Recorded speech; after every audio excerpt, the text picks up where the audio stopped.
Hello everyone. Today we will dive into the future of quantum computing, a transformative technology that is set to revolutionize our world.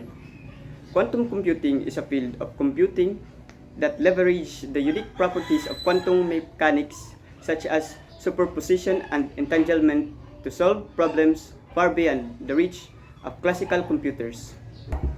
For example, a quantum computer can solve complex simulations, optimize logistics, and even crack current encryption methods in seconds.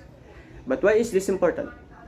The world faces challenges in cryptography, healthcare, and AI that traditional computers cannot handle efficiently.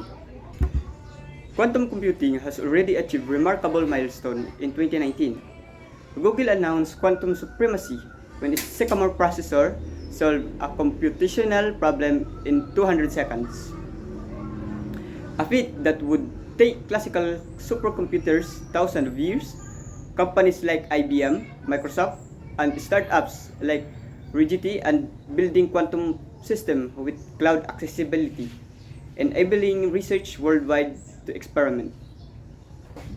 Despite its promises, quantum computing faces significant obstacles, such as scalability. Current quantum systems operate with a limited numbers of qubits, typically below 500, while thousands are required for particular use. Error correction. Quantum systems are fragile to qubits, prone to decoherence and noises. Building fault-tolerant systems is a major research focus. High cost. The specialized equipment and ultra-cold temperatures required make quantum computers incredibly expensive to develop and maintain. To conclude, quantum computing is not just an evolution in technology, it's a revolution. While challenges like scalability and error corrections remain, the advancements being made today lay the foundation for transformative breakouts through tomorrow.